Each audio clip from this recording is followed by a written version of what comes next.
कोई बुराई नहीं आई लव मोहम्मद में। दोस्तों, सनातन हिंदू का झंडा बुलंद करने वाले और मोदी जी के कथित भाई पंडित धीरेन्द्र कृष्ण शास्त्री को भी आई लव मोहम्मद से कोई तकलीफ नहीं है, कोई दिक्कत नहीं है। फिर सवाल यह है कि दर्द हो किसे रहा है और क्यों हो रहा है? क्यों बार बार मोहम्मद के मोहब्बत वाले पैगाम पर तानाशाही का कर्फ्यू लगाया जा रहा है?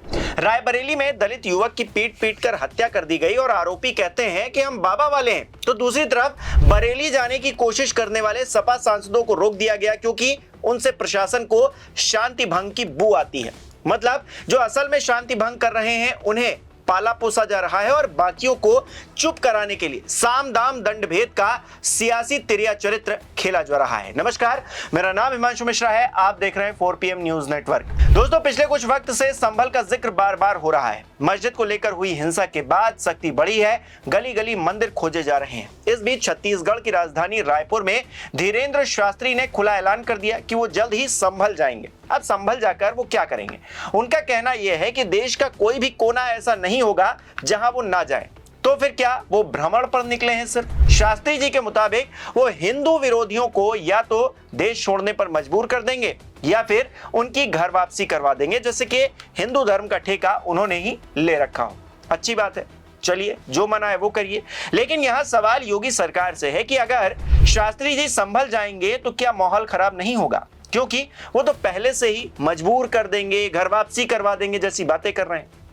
सोचिए, जब बरेली जा रहे सांसदों को जो चुने हुए जनप्रतिनिधि हैं, कोई चोर उचक्के तो थे नहीं, वो उन्हें रोक दिया गया, तो फिर एक बाबा को संभल जाने क्या दिया जाएगा? और उस बाबा को जो ये कह रहा है कि आई लव मोहम्मद से किसी को कोई दिक्कत नहीं है। वो कोई बुराई नहीं आई लव मोहम्मद में, आई लव महादेव में भी बुराई नहीं होनी चाहिए। पर यदि आप सरतन से जुदा का नारा दोगे तो न कानून छोड़ेगा न इस देश के हिंदू छोड़ेंगे। दोस्तों, हिंसा किसी भी तरह से बर्दाश्त नहीं की जानी चाहिए। सर तन से जुदा का नारा हो या फिर जय श्री राम बोलकर लोगों को मारना हो, किसी भी चीज को बर्दाश्त नहीं किया जाना चाहिए। धार्मिक मान्यता से अलग सामाजिक ताने बाने के लिए कानून है जो सबको बराबरी का हक देता है और सजा का प्रावधान भी है। लेकिन क्या योगी सरकार की कथनी और करनी में फर्क नहीं है? रायबरेली में दलित युवक राहुल गांधी का नाम लेता रहा तो आरोपी उसे हम बाबा वाले हैं कहकर मारते रहे। इतना मारा कि हरिओम वाल्मीकि की मौत हो गई। ये कैसा रामराज है जहां सरेआम पीट कर लोगों को मार दिया जा रहा है? अगर इस घटना के आरोपी मुसलमान होते तो क्या योगी सरकार अब तक बुलडोजर नहीं चढ़ा चुकी होती उन लोगों के घर पर? हरिओम की 12 साल की बेटी है, उसे क्या जवाब देगी ये सरकार? बेटियों से याद आया, सूबे में तो बेटियों का हाल वैसे ही बेहाल है। योगी की तमाम सख्ती का नतीजा कुछ इन खबरों से देखिए। आगरा में छेड़छाड़ से परेशान लड़की के पिता की पुलिस चौकी से लौटते समय सदमे से मौत। जौनपुर में किशोरी से दुष्कर्म और वीडियो वायरल किया गया। बदायूं में लिफ्ट देकर युवती को जंगल ले जाकर छेड़खानी की गई। मेरठ से तो वीडियो सामने आया है जिसमें एक युवती का गला पकड़कर दबंग खींचे ले जा रहे हैं। एनसीआरबी का डेटा भी बताता है कि उत्तर प्रदेश में सबसे ज्यादा महिला अपराध हो रहे हैं। मोदी के कालखंड में दलितों पर अत्याचार के मामले लगातार बढ़ते चले जा रहे हैं। सियासी हंगामा हो रहा है, लेकिन जमीन पर कुछ हो क्यों नहीं रहा? दोस्तों, शुतुरमुर्ग शिकारी को देखकर अपना सिर रेत में धंसा लेता है। उसे लगता है कि अब उसे कोई नहीं देख पाएगा, वो बच जाएगा। लेकिन क्या असल में ऐसा होता है? अपनी आंखें बंद कर लेने से दुनिया अंधेरे में थोड़ी ना चली जाएगी। लगता है कि सरकार भी उसी शुतुरमुर्ग से सीख ले रही है। बरेली में बवाल के बाद योगी जी कह रहे थे कि मौलाना भूल गया किसकी सरकार है। मौलाना से जुड़े लोगों पर एक्शन के बीच अब तक तौकीर रजा की एक ईंट प्रशासन ने नहीं हिलाई है। सोचिए, मास्टरमाइंड का बाल भी बाका नहीं हुआ है और एक्शन खूब हो रहा है। आस पड़ोसियों को खूब बुलडोजर से धमकाया जा रहा है, डराया जा रहा है, लेकिन जो असल जिम्मेदार है इस चीज का, उस पर अभी तक कोई भी एक्शन नहीं हुआ है। गजब की बात है ना दोस्तों। दरअसल डायलॉग बाजी और तोड़फोड़ के बीच में दावा यह किया जा रहा है कि तौकीर रजा बीजेपी के एजेंट के तौर पर काम करते हैं। ऐसे में लोग पूछ रहे हैं कि यह रिश्ता क्या कहलाता है और तौकीर रजा पर कोई एक्शन क्यों नहीं हो रहा? उनके आस पड़ोसियों पर एक्शन से क्या होगा?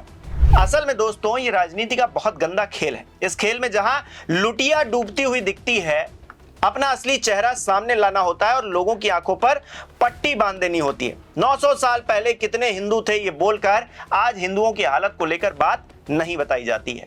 नहीं बताया जाता है कि 8 साल से यूपी में डबल इंजन की सरकार चलने के बावजूद हिंदू खतरे में कैसे है।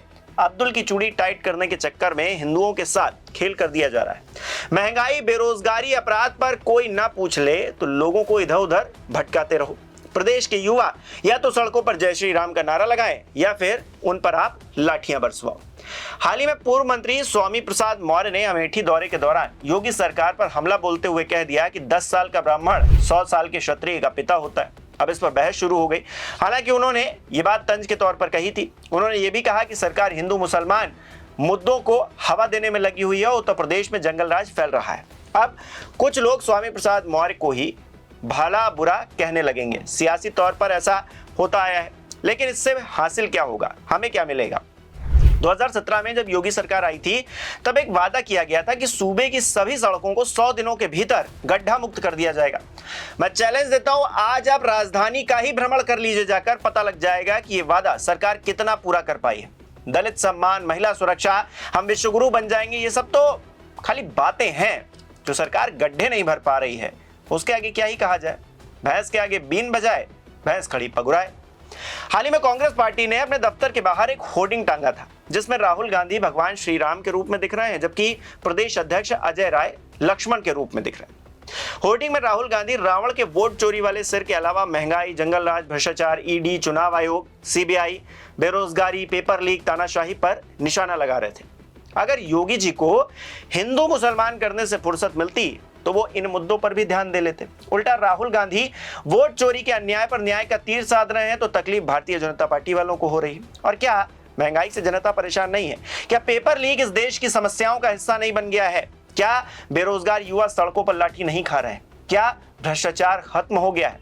और अगर ये सब मुद्दे हैं तो मुसलमान छोड़िए, हिंदू भी खुश नहीं रह पाएंगे, जो आपके वोट बैंक है, जो आपको वोट देकर जिताते हैं। ऐसे में आपकी क्या राय है इन तमाम मुद्दों पर? हमें कमेंट करके जरूर बताइए। इस वीडियो को लाइक कीजिए, शेयर कीजिए और हमारे चैनल को सब्सक्राइब नहीं किया तो वो भी जरूर कीजिए।